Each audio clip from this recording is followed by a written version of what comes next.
Hello student, एक बार फिर से आप सभी का बहुत बहुत स्वागत है हमारे यूट्यूब चैनल पर। तो चलिए स्टूडेंट स्टार्ट करते हैं previous year question answer series 2। And आज का जो हमारा क्वेश्चन है, यहाँ पर आप देख सकते हैं, draw the structure of XeF4 xenon tetrafluoride का हमें स्ट्रक्चर ड्रॉ करना है। So student, first of all हमें पता होना चाहिए जेनॉन का वैलेंस इलेक्ट्रॉन एंड जेनॉन का वैलेंस इलेक्ट्रॉन यहाँ पर क्या होगा। सो valence electron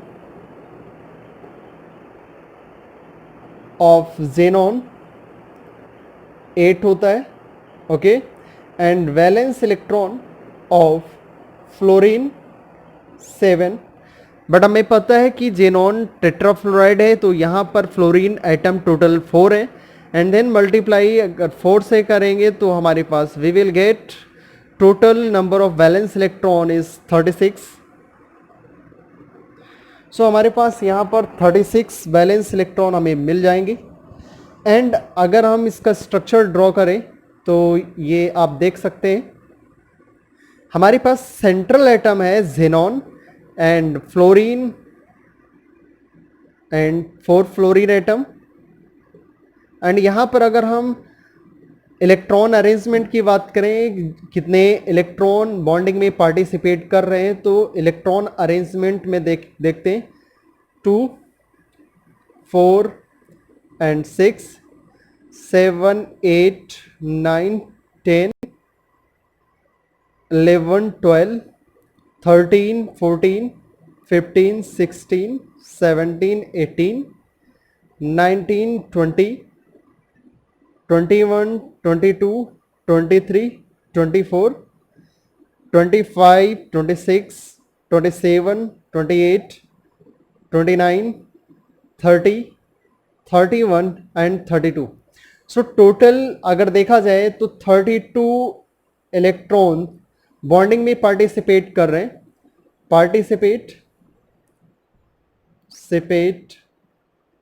in bonding.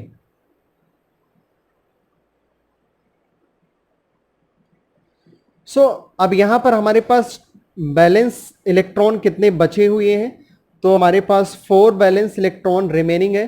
Then यही हमारे पास जो 4 इलेक्ट्रॉन है नॉन बॉन्डिंग है, जिसको हम लोन पेयर बोलते हैं, और हमारे पास एक लोन पेयर यहाँ पर हो जाएगा एंड एक लोन पेयर आपका यहाँ पर हो जाएगा, ओके। एंड एक्चुअल इसका अगर दूसरे तरीके से स्ट्रक्चर इसका ड्रा किया जाए तो आपका ये स्ट्रक्चर बन के आता है इस तरीके से, xenon and this is fluorine atom,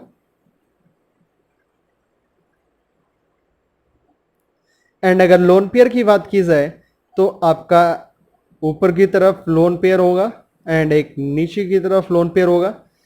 and ये प्लेन में है तो इसका जो शेप होगा, इसका नाम होगा, क्या होगा, square planar. So this is molecular geometrical. अगर देखा जाए मॉलिक्यूलर ज्योमेट्री की क्या है, इसकी molecular geometry.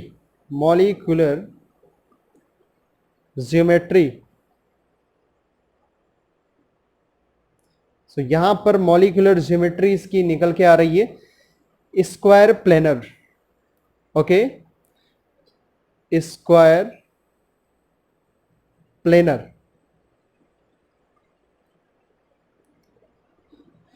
So I hope you well understand structure and molecular geometry of xenon tetrafluoride. Okay. So next question is, write the name of gas released when copper is added to dilute HNO3 and concentrated HNO3। Means अगर copper को हम dilute HNO3 में डालेंगे, add करेंगे, तो कौन सी gas release होगी, and अगर कॉन्सेंट्रेट HNO3 के साथ में ऐड करेंगे तो कौन सी गैस रिलीज होगी, इसको हमें बताना है। सो वन बाय वन हम इसको डिस्कस करेंगे।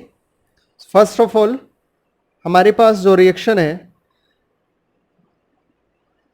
कॉपर कॉपर का रिएक्शन हम ऐसे डाइल्यूट HNO3 जो कि डाइल्यूट है, सो डाइल्यूट HNO3 के साथ जब रिएक्शन हम कराते हैं तो हमें कौन सी गैस मिलती है? सो फर्स्ट ऑफ ऑल यहाँ पर हमारे पास CuNO3 का होल ट्वाइस प्लस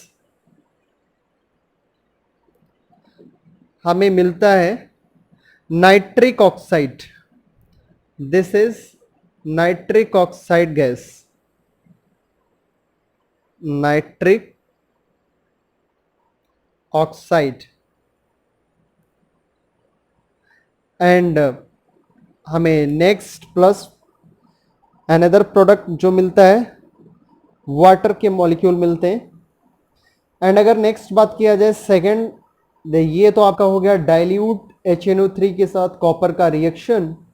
एंड अगर हम बात करें कॉपर का रिएक्शन कॉन्सनट्रेटेड HNO3 के साथ, सो कॉन्सनट्रेटेड HNO3 के साथ जब रिएक्शन करने की बात आती है तो ये आपका जो प्रोडक्ट होता है वो लगभग में सेम बनता है, बट यहाँ पर गैस के मॉलिक्यूल निकलते हैं वहाँ पर आपका थोड़ा सा डिफरेंस होता है। तो यहाँ पर क्या हो जाएगा, CuNO3